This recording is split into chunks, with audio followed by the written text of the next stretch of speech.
হইয়া আসে না নামাজ পড়াইছে দেখি দোকানের দ্বারা সেই কথাই বলতেছে, আড্ডা মারতেছে, চা খাইতেছে, অথচ আল্লাহর ঘর থেকে তাড়াতাড়ি বের হয়ে আসছে।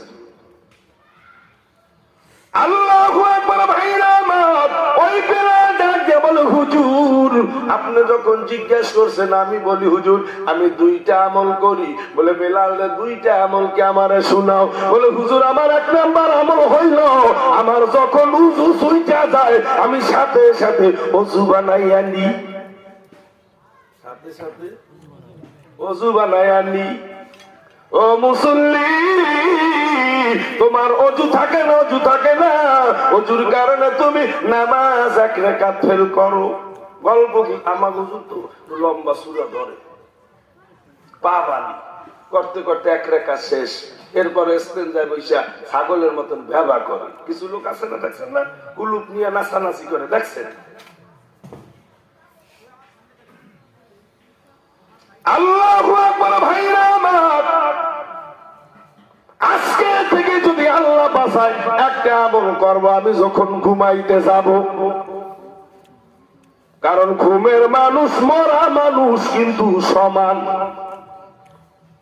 আজকে যদি আল্লাহ আমারে বাঁচায় আমি এই আমলটা করবো ইনশাআল্লাহ।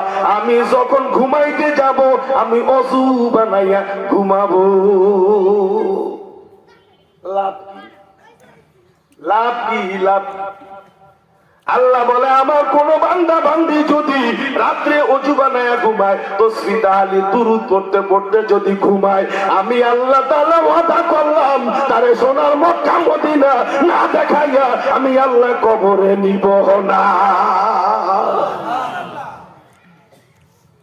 ওযু অবস্থায় ঘুমায়া গেলে ওই ঘুমের ঘরে বাবা তোর যদি মৃত্যু হয়ে যায় আল্লাহ জান্নাতবাসী কইরা দিবে। ওই অবস্থায় যদি ঘুমায়া যাও ওই ঘুমের ঘরে বিশ্ব নবীরে স্বপ্নে দেখা আল্লাহ নসিব কইরা দিবে। এ যুবকে যুবক হাতে ধরি পায়ে পড়ি, ঘুম আসে না, কানের ভিতরে হেডফোন দিয়া একেবারে গান শুনতে শুনতে ঘুমায়া যায়। আসেনি কিছু যুবক বাবা হাতে ধরে পায়ে ধরি, ওই কানের ভিতর হেডফোন দিয়া তুই ঘরের লাইট অফ কইরা দিয়া দরজা বন্ধ কইরা দিয়া, তোর মা শোনে না, তোর বাবা শোনে না, তোর আত্মীয় স্বজন কেউ শোনে না, কিন্তু একজন দেখে একজন শোনে। তিনি কে? জোরে বলেন তিনি কে?